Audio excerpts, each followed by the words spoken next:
আজকে মহালয়ার তিথিতে শুরু হতে যাচ্ছে বছরের দীর্ঘতম সূর্যগ্রহণটি।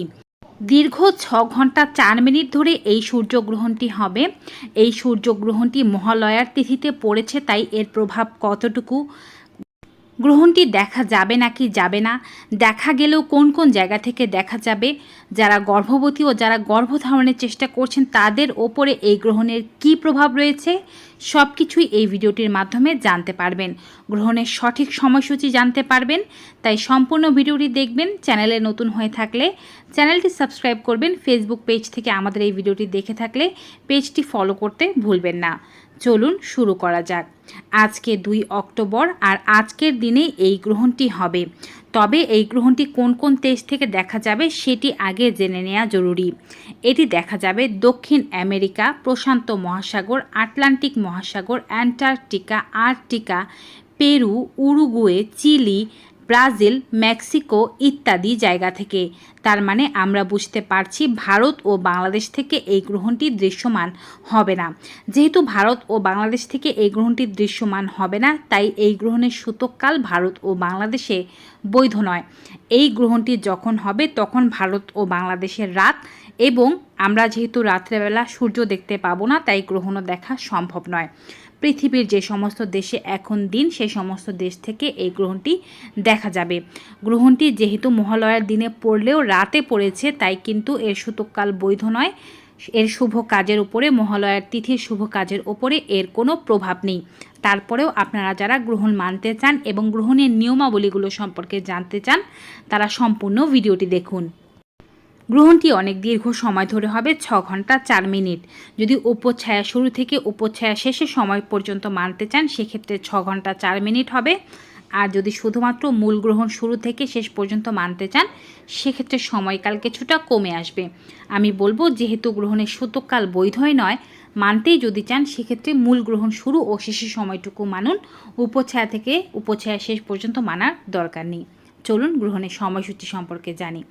ভারতীয় সময় অনুযায়ী এই গ্রহণটি শুরু হবে 2 অক্টোবর আজ রাত 9:13। এ সময় গ্রহণ শুরু নয়, এ সময় মূলত উপচ্ছায়া প্রবেশ করবে। উপচ্ছায়া প্রবেশ করবে 9:13 এবং মূল গ্রহণটি শুরু হবে 10:20, রাত 10:20। গ্রহণ মধ্যম অবস্থায় থাকবে 3 অক্টোবর রাত 12:15। এখন অনেকেরই মনে প্রশ্ন যে 3 অক্টোবর কিভাবে হলো, যেহেতু 2 অক্টোবর রাত 12:01 হলেই কিন্তু 3 অক্টোবরে নতুন একটি দিনে প্রবেশ করে, তাই গ্রহণটি 12:15 যখন মধ্যম অবস্থায় থাকবে, এটি গিয়ে 3 অক্টোবরে পড়ল। গ্রহণ শেষ হয়ে যাবে, মূল গ্রহণ শেষ হয়ে যাবে হচ্ছে রাত 2:09 এবং উপচ্ছায়া ছেড়ে যাবে 3 অক্টোবর রাত 3:17। আশা করছি টাইমিং বুঝতে কারো কোনো সমস্যা নেই। এবারে বলছি, বাংলাদেশের সময় অনুযায়ী এই গ্রহণের উপচ্ছায়া প্রবেশ করবে 2 অক্টোবর রাত 9:43। মূল গ্রহণ শুরু হবে 2 অক্টোবর রাত 10:50। গ্রহণ মধ্যম অবস্থায় থাকবে 3 অক্টোবর রাত 12:45। গ্রহণ শেষ হয়ে যাবে 3 অক্টোবর রাত 2:39 এবং উপচ্ছায়া ছেড়ে যাবে 3 অক্টোবর রাত 3:47। এখন যারা ভারত বা বাংলাদেশের বাইরে আছেন, তারা কিভাবে গ্রহণের সময়সূচি বের করবেন? প্রতিটি দেশের আলাদা আলাদাভাবে সময়সূচি বের করে দেওয়া বা বলে দেওয়া একটু জটিল কাজ, তাই আমরা একটি পদ্ধতি আপনাদেরকে জানিয়ে দিচ্ছি, যে পদ্ধতি অনুযায়ী আপনারা গ্রহণের সময়সূচিকে বের করে ফেলতে পারবেন। আর এর জন্য আপনাদেরকে যেটি করতে হবে সেটি হচ্ছে, আপনি যদি জন্মসূত্রে ভারতীয় হয়ে থাকেন, এখন অন্য কোনো দেশে থেকে থাকেন, সেক্ষেত্রে আপনার দেশের সাথে ভারতের সময়ের যে একটি পার্থক্য রয়েছে, সেই পার্থক্যটি আগে বের করে নিন। তারপরে ভারতের যে সময়সূচি বলেছি সূর্যগ্রহণের, সেই সময়সূচির সাথে পার্থক্যটি যোগ বা বিয়োগ করে নিন। এতে করে আপনি আপনার বর্তমান অবস্থানরত দেশে সূর্যগ্রহণ কোন সময় হবে সেটি বের করে ফেলতে পারবেন। বাংলাদেশের ক্ষেত্রেও ঠিক ব্যাপারটি তেমনই। যারা জন্মসূত্রে বাংলাদেশি কিন্তু বর্তমানে পৃথিবীর অন্য কোনো দেশে আছেন, তারা বাংলাদেশের সময়ের সাথে নিজের অবস্থানরত দেশের সময়ের যে পার্থক্যটি আছে, সেই পার্থক্যটি সূর্যগ্রহণের সময়ের সাথে যোগ বা বিয়োগ করে নিলেই কিন্তু আপনি আপনার দেশে সূর্যগ্রহণ কোন সময় হবে সেটি বের করে ফেলতে পারবেন। যদি তাতেও কোনো অসুবিধা হয়, সেক্ষেত্রে আপনারা যেটি করতে পারবেন সেটি হচ্ছে, আপনারা গুগলে সার্চ দেবেন আপনার দেশের টাইমিং অনুযায়ী 2 অক্টোবর 2024 সূর্যগ্রহণ কোন সময় হবে, এতে করে কিন্তু আপনি আপনার দেশের টাইমিংটা পেয়ে যাবেন যে সূর্যগ্রহণটি কোন সময় হবে। এবারে আমরা জানব সূর্যগ্রহণের সময় কি করবেন এবং কোন কাজগুলো করা নিষিদ্ধ। যারা গর্ভধারণের চেষ্টা করছেন তারা গ্রহণের এই সময়কাল জুড়ে বা গ্রহণের দিনটিতে মিলন করবেন না, কারণ এই দিনে মিলন করার পরে যে সন্তানের জন্ম হয় সেই সন্তানকে শুভ হিসাবে মনে করা হবে না। ইসলাম ধর্মের ভাই ও বোনেরা, গ্রহণের সময় বিশেষ কোনো কাজ করতে হবে এমন কোনো কিছু বলা নেই, তাই আমরাও আপনাদেরকে কোনো কিছু করতে বলছি না। আপনারা চাইলে ঘুমিয়ে থাকতে পারেন, চাইলে আল্লাহ পাকের ইবাদত করতে পারেন, জিকির করতে পারেন, নামাজ পড়তে পারেন, কোরআন তেলাওয়াত করতে পারেন, যা আপনার ভালো লাগে তাই করার চেষ্টা করবেন। শুধুমাত্র সকলে একটি নিয়ম মানার চেষ্টা করবেন, তা হচ্ছে গ্রহণের সময় বাসার বাইরে যাবেন না, কারণ গ্রহণের সময় বাসার বাইরে যাওয়া নিষেধ। অনেকেই মনে করেছেন যেহেতু গ্রহণ দেখাই যাচ্ছে না সেহেতু গ্রহণের সময় বাসার বাইরে গেলে সমস্যা কী। সমস্যাটি এটি হচ্ছে, গ্রহণটি পৃথিবীর এক পাশে না হলেও অন্য পাশে কিন্তু ঠিকই হচ্ছে এবং এর তেজস্ক্রিয় আলোর প্রভাব আমাদের উপরে পড়তে পারে। গ্রহণের যে তেজস্ক্রিয় আলোটি আছে সেটি কিন্তু পৃথিবীর সর্বত্রই যাচ্ছে, যা ক্ষতিগ্রস্ত করতে পারে আপনাকে। আর যারা গ্রহণের সময় নিয়মাবলীগুলো মানতে চাচ্ছেন তারা এই সময় কী করবেন চলুন জেনে নিই। গ্রহণের সময় কোনো খাবার খাবেন না, গ্রহণের সময় মলমূত্র ত্যাগ করা নিষেধ, জলপান করাও নিষেধ। কিন্তু এই গ্রহণের সময়টা অনেক দীর্ঘ, আর এই সময়ে গর্ভবতী মহিলারা যদি মলমূত্র ত্যাগ না করেন, জল না পান করেন, সেক্ষেত্রে তাদের ক্ষতি হতে পারে।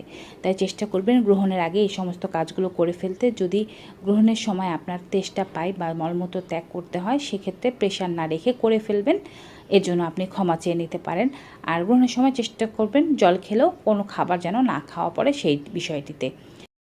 গ্রহণের আগেই আপনার যে সমস্ত রান্নার কাজকর্ম আছে সেরে ফেলবেন এবং খাবার খেয়ে ফেলবেন। গ্রহণের সময় বাড়িতে যদি কোনো ভেজা খাবার বা তরকারি জাতীয় কোনো খাবার থেকে থাকে গ্রহণের পরে কিন্তু সেটি ফেলে দিতে হবে।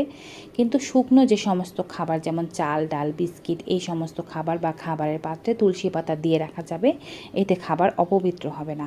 এমনকি ঘরে যে সমস্ত জলের পাত্র আছে সব কিছুর মধ্যে তুলসী পাতা দিয়ে রাখার চেষ্টা করবেন।